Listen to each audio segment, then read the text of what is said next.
눈물 흘림증의 원인. 오늘은 눈물 흘림증의 원인에 대해 알아보자. 눈물 흘림증은 그 이름에서 알 수 있듯이 눈물이 넘쳐 흘러서 눈 밑이 젖어 있는 상태를 말한다.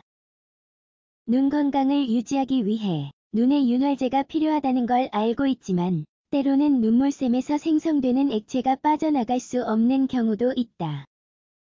코로 가는 눈물관이 막혀서 액체가 눈꺼풀 위로 넘쳐 나오기 때문이다. 눈물 흘림증의 유형.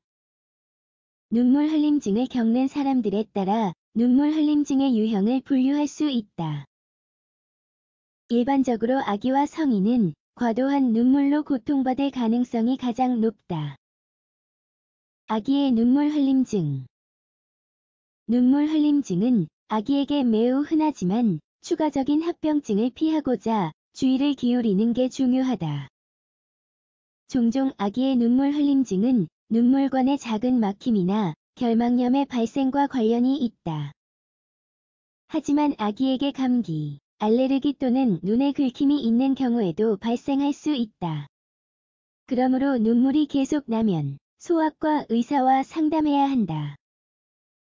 의사는 어떤 상태인지 확인하고 필요한 치료를 적용할 수 있다. 비록 빈도는 낮지만 이 문제는 어린 아이들에게도 영향을 미칠 수 있다. 이 경우 과도한 눈물에다 눈이 붉어지면 각막에 변화가 생길 수도 있다. 성인의 눈물 흘림증.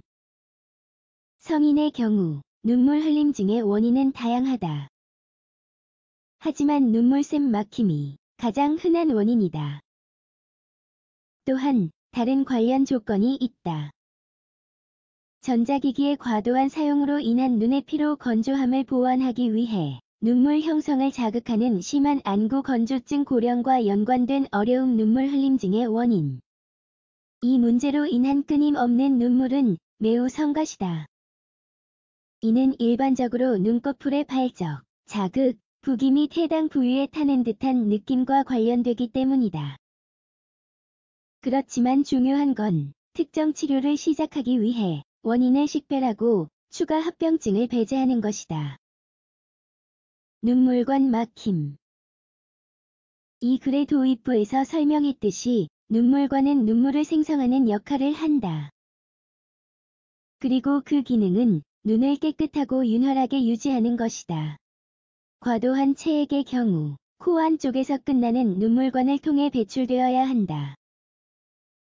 그런데 이 경로가 막히면 눈물이 빠져나갈 길이 없고 눈꺼풀 쪽으로 흘러넘치게 된다.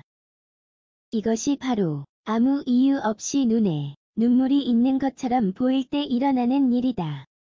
전문가들은 이 병리를 만성 눈학염으로 알고 있다. 이는 후천적인 상태일 수 있으며 노화로 인해 눈물관이 좁아지는 것을 의미한다. 한편 아기에게 자주 영향을 미치는 선천성 이형도 있다. 안구 건조증. 안구 건조증은 여성의 경우 호르몬 변화와 높은 수준의 대기 오염으로 인해 발생할 수 있다. 그 증상 중 일부는 타는 듯한 느낌, 가려움증, 광선 공포, 눈이 지저분하다는 느낌, 눈꺼풀의 무거움 등이다. 눈물이 불충분하다는 사실에도 불구하고 이 질병의 가장 흔한 징후 중 하나는 눈물 흘림증이다. 이는 땀샘이 보호 메커니즘으로 과도하게 자극되어 과도한 액체를 생성하기 때문에 발생한다. 눈의 피로. 또한 눈피로 증후군이라고 하는 이 문제는 직업병의 범주에 속한다. 이는 몇 가지 증상을 수반하며 그중 하나가 바로 눈물 흘림증이다. 또한 눈의 피로는 전자기기의 과도한 사용과도 관련이 있다. 요즘에는 재택근무도 많기 때문에 이는 매우 흔한 문제다. 따라서 이 상태는 디지털 시각증후군 내에서 분류되며 안구 표면에 영향을 주어 과도한 눈물을 생성할 수 있다. 결막염. 이는 가장 흔한 안구 질환 중 하나이다. 결막염은 삶의 모든 단계에서 사람들에게 영향을 미치며 약간의 불편함을 유발하지만 치료하기가 매우 쉽다. 결막 눈을 덮고 있는 감지할 수 없는 막에 영향을 미치는 이 문제의 가장 흔한 증상 중에는 눈물, 염증, 발적, 또한 점액 분비 또는 축적이 있다. 광선 공포. 광선 공포는 인공적이든 자연적이든 빛의 강도를 견딜 수 없기 때문에 발생하는 문제다. 또한 백색증과 밝은색 눈을 가진 사람들에게 큰 영향을 미치는 문제다. 광선 공포의 증상으로는 눈물 흘림증, 눈을 감고 있어야 할 필요성, 타는 듯한 느낌, 발적 등이 있다. 게다가 현기증, 두통, 메스꺼움 및 구토로 이어질 수도 있다.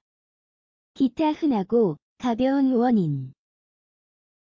위에서 언급한 문제 외에도 눈물 흘림증은 비염과 같은 알레르기뿐만 아니라 독감, 웃음, 하품 및 구토와도 관련이 있다.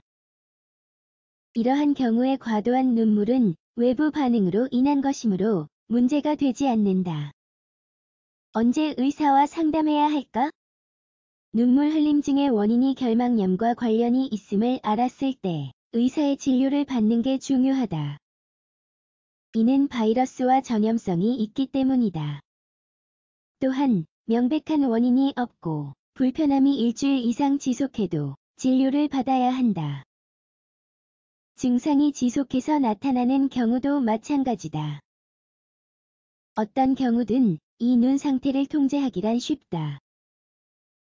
따라서 해당 치료를 시작하기 위해 의학적 치료를 받는 게 중요하다. 과도한 눈물은 삶의 질에 있어서 걸림돌이 될 뿐만 아니라 시력에도 영향을 미친다.